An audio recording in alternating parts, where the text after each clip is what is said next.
మీ business ఏదైనా మీ ఊర్లో promotion చేయాలంటే అది సుమన్ టీవీతోనే సాధ్యం. ఇప్పుడే సంప్రదించండి. నమస్తే, వెల్కమ్ టు సుమన్ టీవీ. నేను మీ దివ్య. వైజాగ్ నడి ఒడ్డులో ఉన్న గిరిజనులు జీవిస్తున్న ఒక గ్రామంనైతే మీకు ఈరోజు చూపించబోతున్నాను. దాని పేరే శంభు అని పాలెం. ఇక్కడున్న గిరిజనులు వాళ్ళు జీవించే విధానం, వాళ్ళు పడే కష్టాలు అవన్నీ ఈరోజు మనం ఈ వీడియోలో అయితే తెలుసుకుందాం. ఈ గ్రామం ఏపీ ఫారెస్ట్ డిపార్ట్మెంట్ అండర్లో ఉంది. ఈ గ్రామంలో ఉండాలి అనన్నా పర్మిషన్తోనే ఉండాలి, బయటకు వెళ్ళాలి రావాలనే పర్మిషన్స్ నీడెడ్ అనమాట.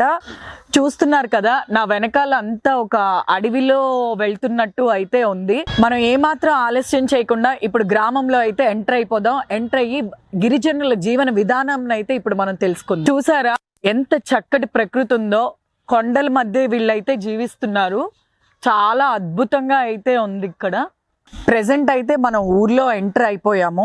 మీరు నా వెనక చూస్తున్నట్టయితే ఇది ఎంత పల్లెటూరు లాగా ఉందో చూడొచ్చు.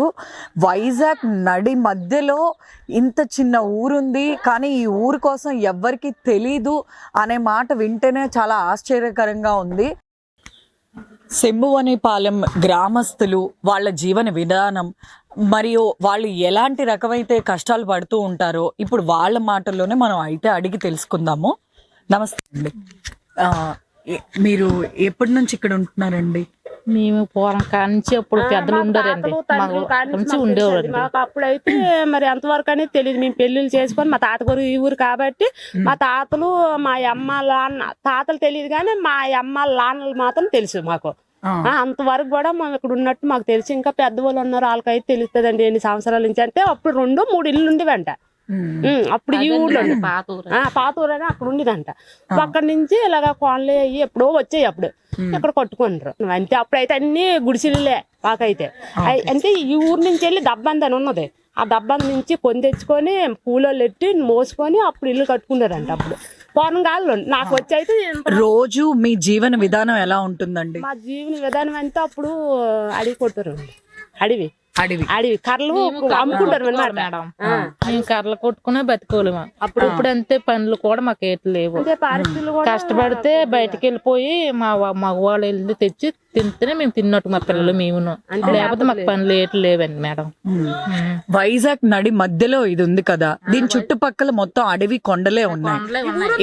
తెలీదండి. అవునవును, ఈ ఊరు ఉందనే సిటీలో ఎవరికి తెలీదు. మరి మీరు ఏదన్నా కావాలి అంటే మీరు బయటకి పిఎంపాలెం వెళ్ళాలి మేడం.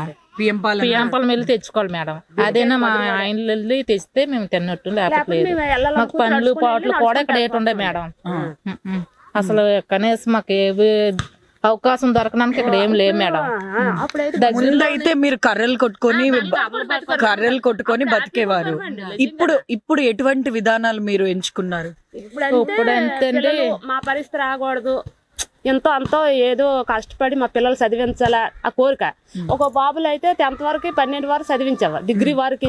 వాళ్ళకైతే అవకాశం అంటే ఎంత కష్టపడి నాకు ఏమనిపిస్తుంది తెలుసా, నాన్నగా నా పనివాడు నేను చేసుకున్న కాదు, నన్ను ఎందుకు చదివించాను అనిపిస్తుందండి. ఎందుకు తెలుసా, మరి ఇంత చదివినారంటే ఏదైనా కాళ్ళ మీద రాకపోతే ఎందుకండి ఆ చదువుకొని?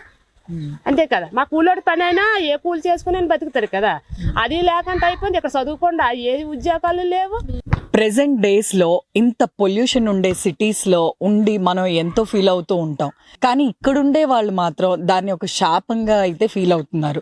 ఇక్కడున్న యూత్ తో మనం ఒకసారి అడిగి తెలుసుకుందాం, వాళ్ళ ఉద్యోగ అవకాశాలు వాళ్ళకి ఇక్కడ ఎలా ఉన్నాయి, వాళ్ళ చదువులు ఎలా ఉన్నాయో వాళ్ళ మాటల్లోనే ఇప్పుడు అడిగి తెలుసుకుందాం. నమస్తే అండి. నమస్తే. మీ పేరు? My name is Ganesh. ఏం చదువుకున్నారు? నేను డిగ్రీ చదువుకున్నారు. ఎక్కడ చదువుకున్నారు? మధ్యలపాలెం.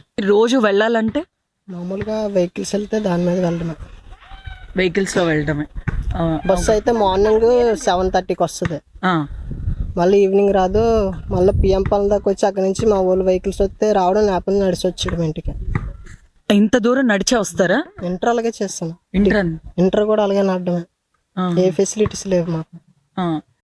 ఈ శంభువనిపాలెంలో మీరు యూత్ కాబట్టి యూత్ కి ప్రధాన సమస్యలు ఏంటంటే మీరు ఏం చెప్తారు? మాకు సమస్యలు అంతే ట్రాన్స్పోర్ట్, మళ్ళా సిగ్నల్ ప్రాబ్లం, రోడ్ ఫెసిలిటీస్ అవి కావాలి. ప్లస్ గవర్నమెంట్ జాబ్స్ అనేవి కూడా మాకు ఇస్తారని అనుకుంటున్నాను. మీకు ఇప్పుడు ఆల్రెడీ నెట్ ప్రొవైడ్ చేశారని చెప్పారు కదా. అంటే అది 4 months బ్యాక్ అది రావడమే జరిగింది. అంతకుముందు అయితే మామూలుగా కొండలెక్కి నెట్కి అలాగా ఎక్కడ. ప్రెసెంట్ ఇప్పుడు మీరు ఏ రకమైన నెట్ యూజ్ చేస్తున్నారు? ఇప్పుడైతే ఫైబర్ నెట్ అయితే మీకు ఇప్పుడు అందుబాటులో ఉంది, కానీ అది కరెంట్ పోతే మాత్రం రాదు. కరెంట్ పోతే మీకు అన్ని ఇబ్బందులు. అంతే. ఫారెస్ట్ డిపార్ట్మెంట్ వాళ్ళు మీకు ఎలాంటి ఉద్యోగ అవకాశాలు అయితే ప్రొవైడ్ చేశారండి? అంటే కంబాలకొండలో నర్సరీలోనే మామూలుగా యూత్ కుర్రలు కొంతమంది తీసుకొని పెట్టుకోర్రు అందులోనే. ఇంకొంతమంది అయితే ఇంటికాడ నార్మల్గా ఉన్నారు. ఇంకా ఇంటికొకరు అంటే ఇంటికొకళ్ళకి ఉద్యోగ అవకాశం ఇస్తున్నారా? అందరికీ కాదు, ఓన్లీ 12 మందికే. 12 మంది. 12 మంది.